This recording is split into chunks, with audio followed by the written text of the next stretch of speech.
Bienvenidos a nuestro podcast. Hoy vamos a cuestionar algo fundamental. ¿Es la belleza una regla matemática o una sensación personal? Como arquitectos a veces damos por sentado que lo bello es universal, pero justamente nuestro mapa mental sintetiza tres momentos claves en la historia de la arquitectura, las cuales son el Renacimiento, el Barroco y la Ilustración. En él se presenta también su relación que guarda con dos posturas importantes, las cuales son el objetivismo y el subjetivismo. También nos muestra las características, como también los contextos, ya sea histórico o artístico.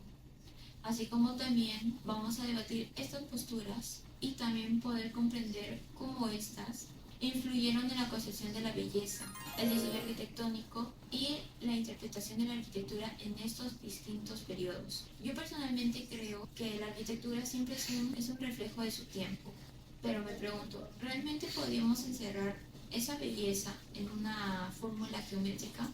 Es una gran pregunta. En el Renacimiento entre el siglo XIV y XVI, la respuesta sería un rotundo sí, ya que este cambio nace de un contexto profundamente humanista. Este rompe el heliocentrismo medieval. Acá el ser humano redescubre las ciencias, las proporciones, la anatomía, y gracias a esto podemos ver un contexto arquitectónico que adoptó el objetivismo, donde aquí la belleza no es una opinión, sino una realidad basada en leyes como la proporción y la armonía.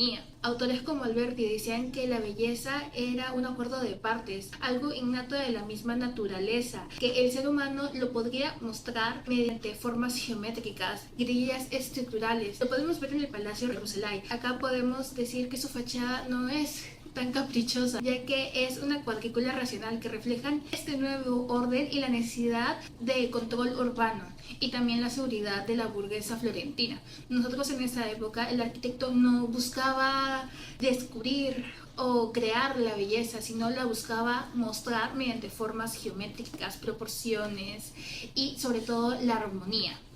Es fascinante, pero esa perfección racional me parece un poco fría. Siento que el Renacimiento buscaba una estabilidad que no siempre coincide con la complejidad humana. En el Palacio Ruselay, por ejemplo, todo es tan modular que parece un experimento de laboratorio. Es decir, que está muy alejado de la emoción que uno siente al habitar un espacio.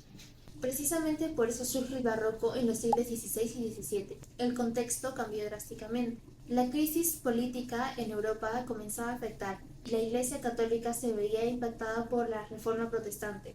En consecuencia, la teoría arquitectónica deja de hablar al intelecto frío. En cambio, busca impactar directamente en las masas para poder crear conmoción y recuperar su fe.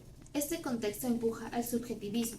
Ya no buscamos el equilibrio estático del Alberti, sino el dinamismo, la manipulación de la escala y la teatralidad como herramientas de persuasión. Como vemos en el mapa, la belleza empieza a depender más de la percepción y emoción del observador. En obras como San Carlos de las Cuatro Fuentes de Barromini, las curvas y el contraste de luz crean una experiencia sensorial que te atrapa.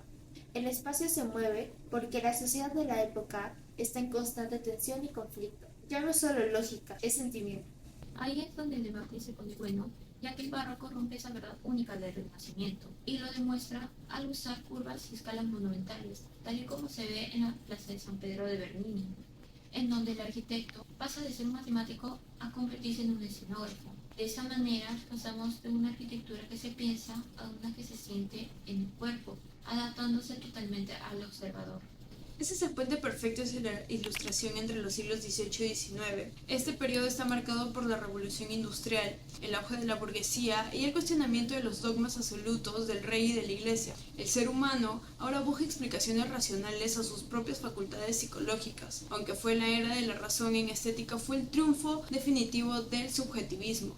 Filósofos como Hume decían que el gusto es algo que viene de la mente más no del objeto.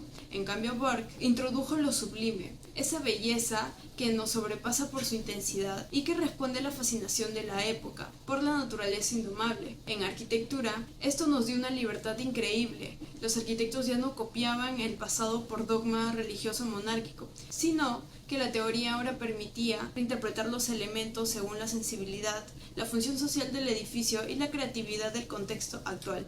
Para cerrar, creo que nuestro debate demuestra que no hay una postura ganadora, ya que cada uno de estos tres distintos periodos nos ha dejado algo muy importante y característico. El Renacimiento nos dejó el orden racional, el Barroco la pasión de los sentidos y la Ilustración la libertad del juicio individual.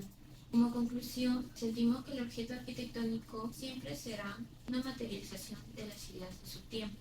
Y la belleza al final sería como una relación entre lo que construimos y cómo decidimos percibir.